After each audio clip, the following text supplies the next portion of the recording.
Diqqat! O'zgidromet agentligi O'zbekistonda dam olish kunlari qaysi hududlarda qor yog'ishini ma'lum qildi.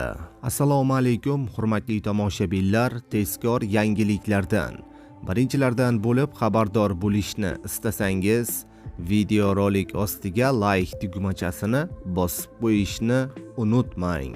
Dam olish kunlari respublika bo'yicha vaqti bilan yog'ingarchilik, yomg'ir, qor bo'lishi kutilmoqda. Bu haqida O'zgidromet agentligi xabar berdi. Qayd etilishicha, shanba va yakshanba kunlari havo harorati kechalari 0,5 daraja sovuq, kunduz kunlari 0,5 daraja iliq atrofida bo'ladi. Shamol g'arbiy yo'nalishini va tezligini o'zgartiradi. Respublika bo'yicha ba'zi joylarga tuman tushishi mumkin. Tog'li hududlarda vaqti bilan qor yog'adi, qor ko'chish xavfi ham ma'lum qilingan. Poytaxtimiz Toshkent shahrida asosan qor ko'rinishidagi yog'ingarchilik bo'ladi. Tuman ham tushadi.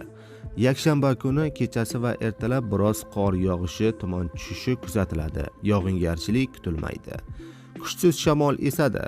Harorat kechasi va kunduzi 2 daraja sovuq, 3 daraja iliq atrofida bo'ladi, deyiladi xabarda.